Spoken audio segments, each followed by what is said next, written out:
Great morning, great morning, great morning. I am Nicole D. Jones, and I am just happy and grateful for another day. I'm happy and grateful for life. I'm happy and grateful for you.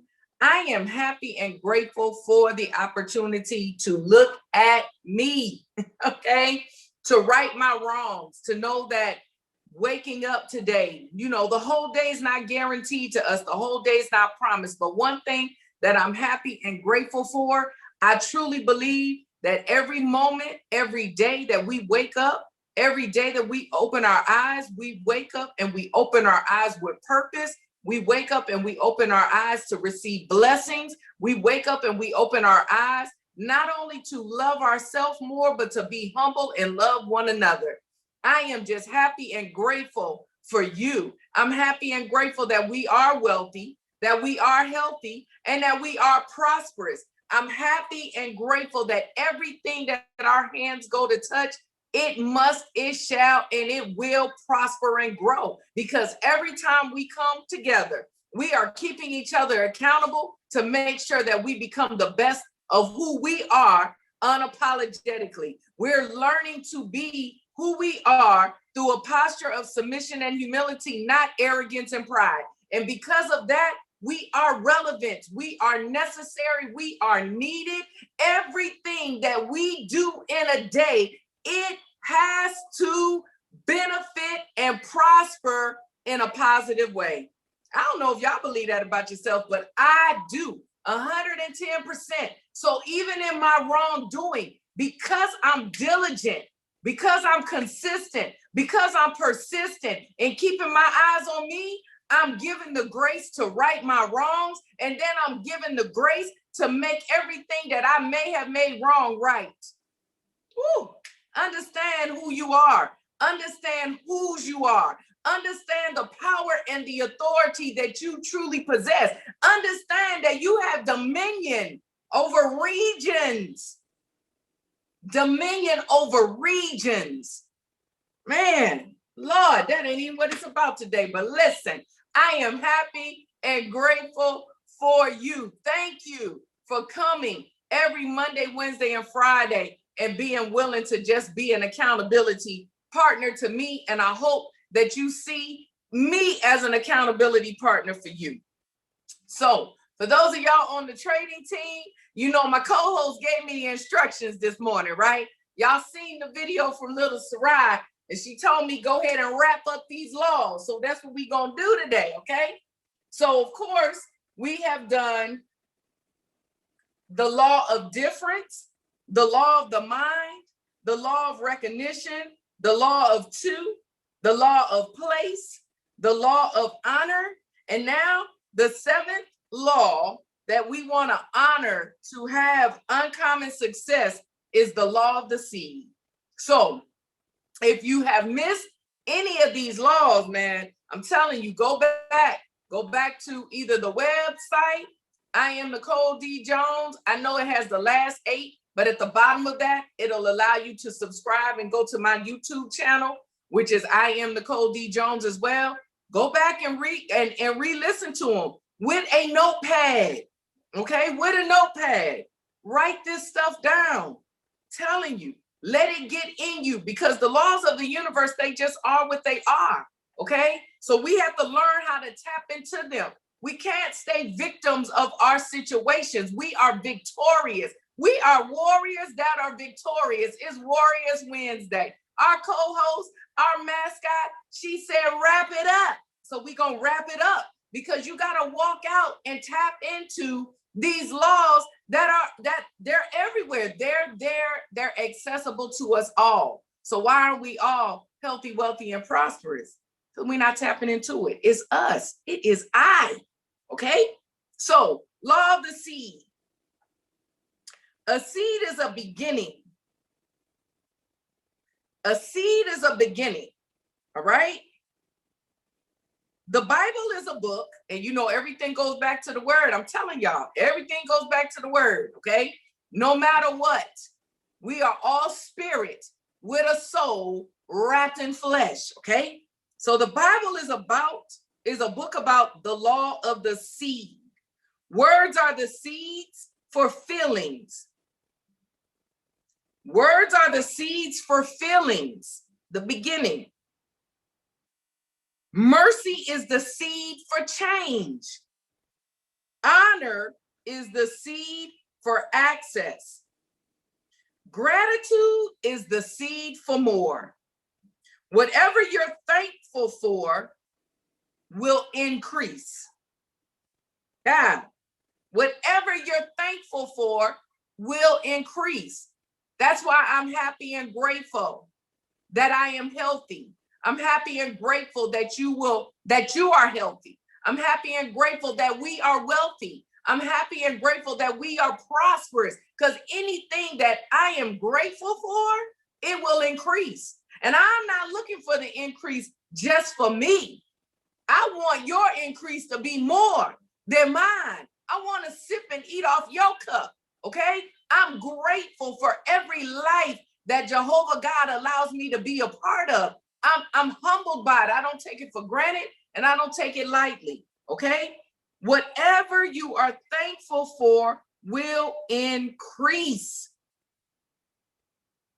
Man, think about this. Jesus was a seed. God had a son, but he wanted a family. Listen. God had a son, but he wanted a family. He was grateful for the son, but the one produced a family. I don't know if y'all catch that. I don't know if y'all caught that. I'm gonna let that one go, right? Talk about the harvest to paint a picture of the future. Anything you give up for Jesus, you will get back 100-fold, excuse me. So what does that mean? To me, when I wrote this down, as I was reading this, anything that I give up, what I mean by that is when we choose to walk in our best, okay? Because we all sin and fall short, all right? There is not one person, we were born into sin, okay? So we all sin and fall short of the glory. But I believe that when we are intentional to be sinless, when we are convicted about something and we're intentional to turn from our wicked ways, anything that we give up for Jesus, anything that we give up for righteousness, anything that we give up to do what's right, okay? It'll come back to me 100-fold. Listen, now we talking about with the trading, well, in general, all right? Prosperity, it is a financial gain.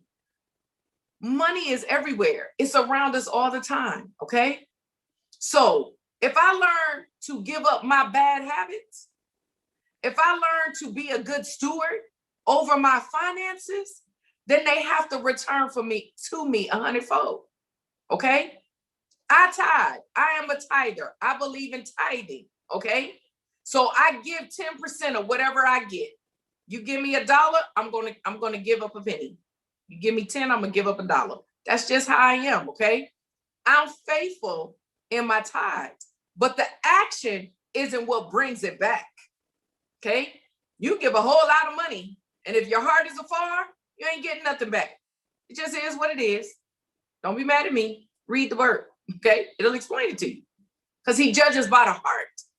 But I believe when we deny ourselves, when we save up our money, when we put our bills and our needs before our wants, when it comes to our finances, we'll get it back 100-fold. And let me tell you, that should motivate you. Because even if you're a giver at heart, you got to have something to give. So if you keep yourself in order, your overflow is going to come, because he's going to give you the desire of your heart. If you are a giver at heart, I am a giver at heart, okay? But I've had to learn to be a good steward over what I have, not to make emotional decisions, but to make righteous decisions, so that it keeps coming to me that I can give it freely. Y'all catch that, right? Law of the seed. Many believe in sowing, but only a handful believe in reaping. What does that mean? So you think of Christians, you think of what I just said, all right? So in the Christian community, everybody tithes. There are more tithers, I believe, in the church than non-tithers, okay? Because we got that down, we get it. You know, we're thankful for our job, and because we're thankful for our job, we will give the 10% faithfully, right? So many believe in sowing, but if we believe in sowing, why is there only a handful of the ones who are sowing that are reaping?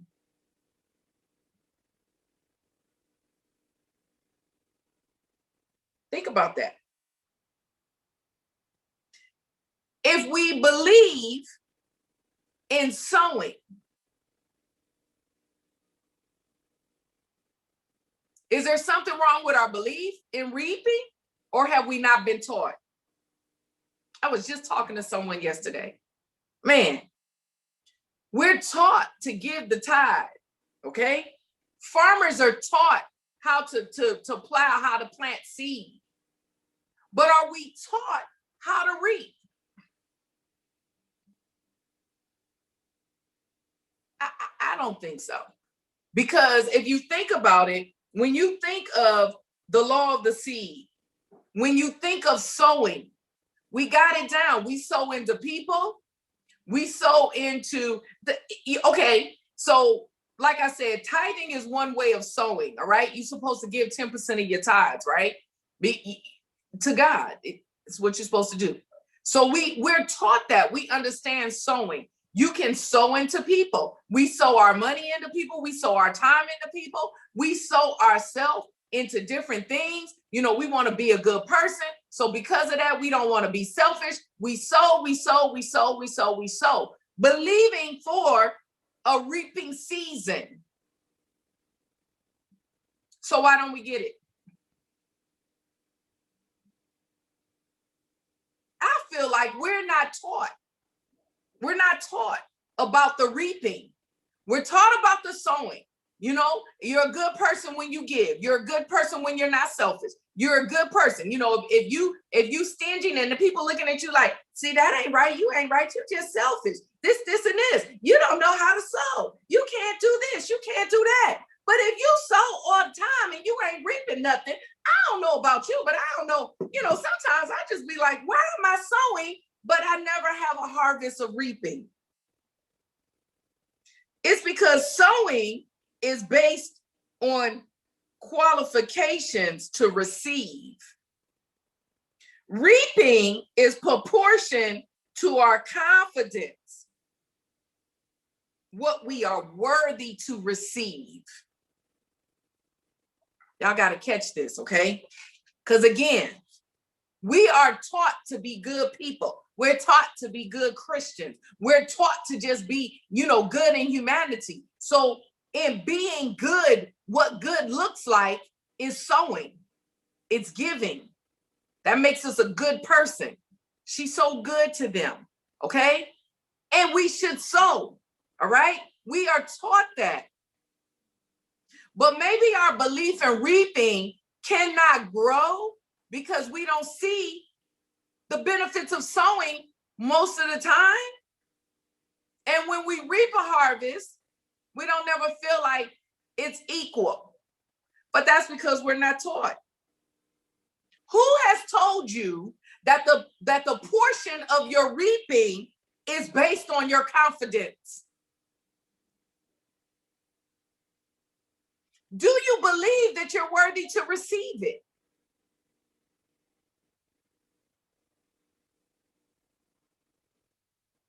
And if you believe it, how confident are you in it? Or do we get so deep sometimes that we sow and we're just like, I'm gonna keep sowing, because I know that, you know, my harvest is gonna come, the season is gonna come. You are right. That is so true. But I need you to understand the law of the seed, okay? So when you sow, You have to have the confidence to know your worth and your value of how much your harvest should be and what it should look like. Okay?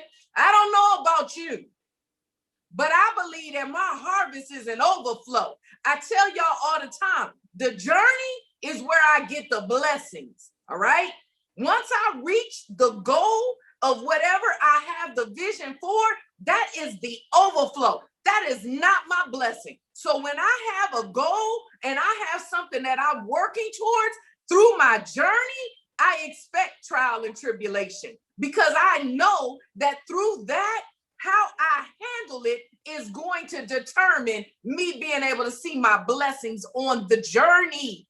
But once that goal is fulfilled, that's the overflow. Once I hit the $1 billion, that's where people drinking out my cup. Man, we are taught how to sow. But I need y'all to understand that we need to be taught the law of the seed. You got to know what happens with that seed once you plant it, because there's a law. Okay? Your reaping is proportioned to your confidence of what you feel you're worthy to receive. Man, it's not enough to plant the seed. It's not enough just to be given. It's not enough just to be faithful in your tithes. It's not enough just to be willing to assist people all the time. It's not enough. Expectation and instruction should be applied to every seed that you sow. All right? If you're sowing your tithes, you should have an expectation of an overflow. You need to speak over your seed. Every time I write my tithes out, every time I submit my tithes, I am so happy and grateful now for the overflow and the overabundance. I'm so happy and grateful now that I am the 1% of this journey in this world. I am so happy and grateful now. God, I thank you for calling me to be a philanthropist. I thank you that this seed is just the beginning. See, I speak and I instruct my seed. And in the process, I show myself to be a good steward. I stay humble. I let Jehovah God know that I'm not arrogant. I'm not proud. I'm not greedy. I'm not stingy. I want to sow into Rainfire Church. I want to pay the building off. Okay. I want to sow into kingdom. I want to be able to fund the trips. I can't think of the name. Y'all know what I'm talking about.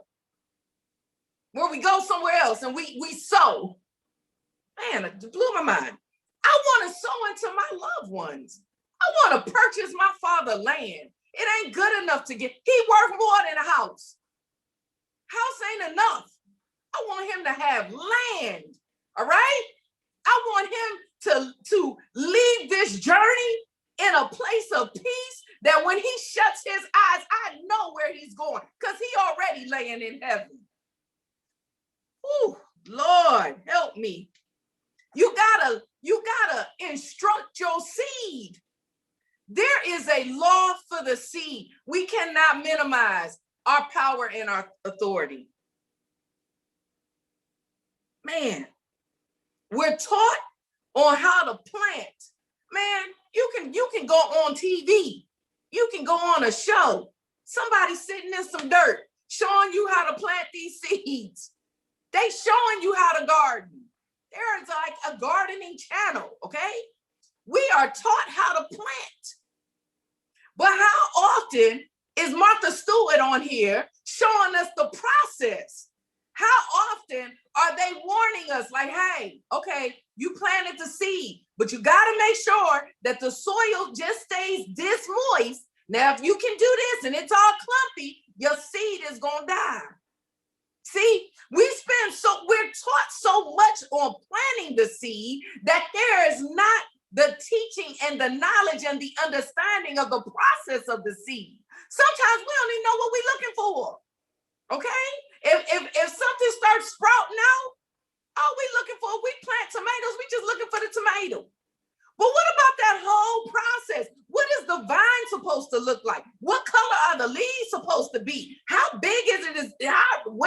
Does the seed turn into something big, or does it just boom? Like the processing. We're not trained to reap. Man, but there's a law of the seed. This is what I want you to know. The law of the seed simply means something that you have been given will create anything else you have been promised. The law of the seed simply means something you have been given will create anything else you have been promised. Man, if you can catch the law of the seed, there will never be a day in your life that you have nothing. If you can catch it, the law of the seed, there is not one day in your life that you'll have nothing.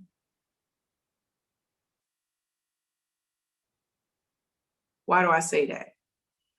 Because when you start understanding that everything that your hand goes to touch, it must, it shall, and it will prosper and grow. Everything you do, you're gonna give it instruction. Everything you do, you're gonna assign it. If you go into work and you frustrated, irritated, and tired of being there, you walk in that door and you command the atmosphere to change. Okay? You're depositing seeds while you're there. Why? Because you're a good seed. All right? So you're not depositing chaos. You're not depositing the drama.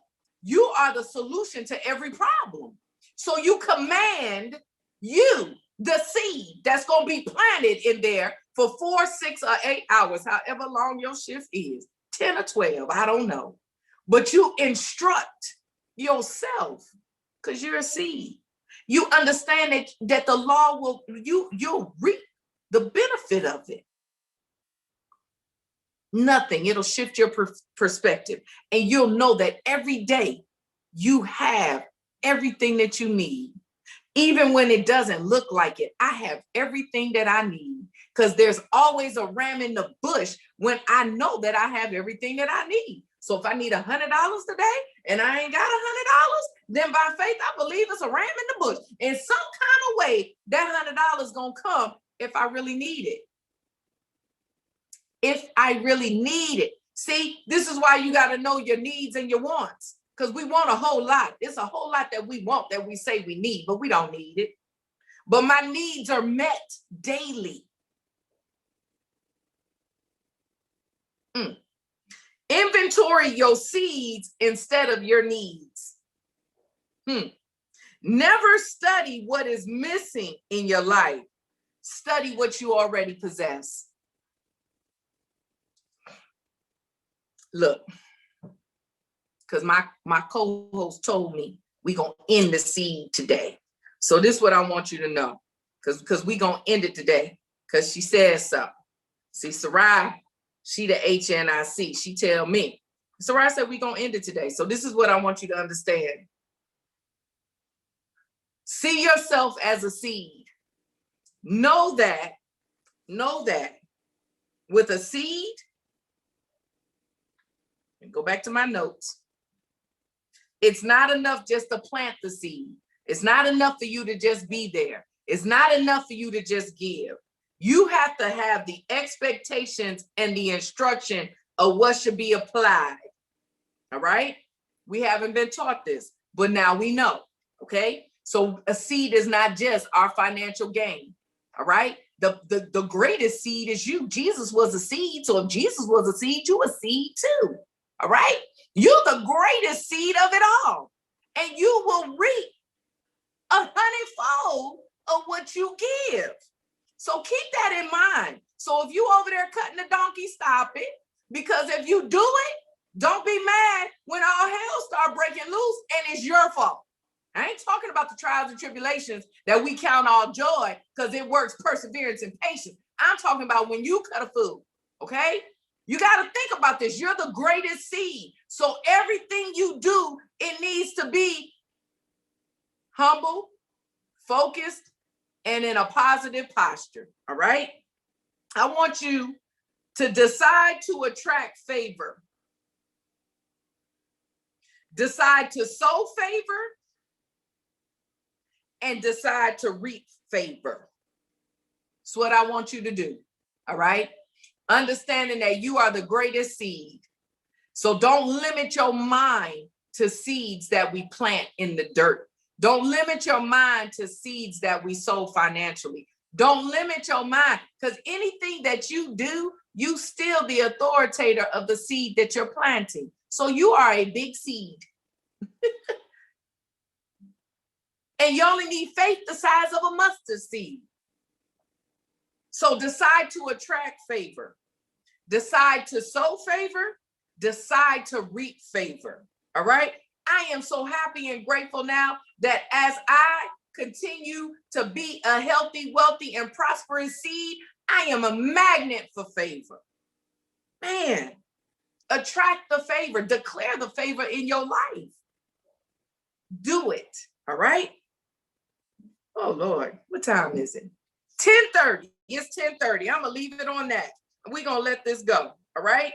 Remember, go back and listen to this, but know that you are healthy. Know that you are wealthy. Know that you're prosperous. Know that you are the greatest seed of all things, because everything that your hands go to touch, it shall, and it will prosper and grow. Continue to stay humble. Continue to stay focused. Continue to stay positive and get your reaping. Let your harvest be at 100-fold to you. Okay. I am Nicole D. Jones. It's Warriors Wednesday. We're going to continue to be warriors that are victorious. Okay. I want you to continue to have a fantabulous day. Smooches.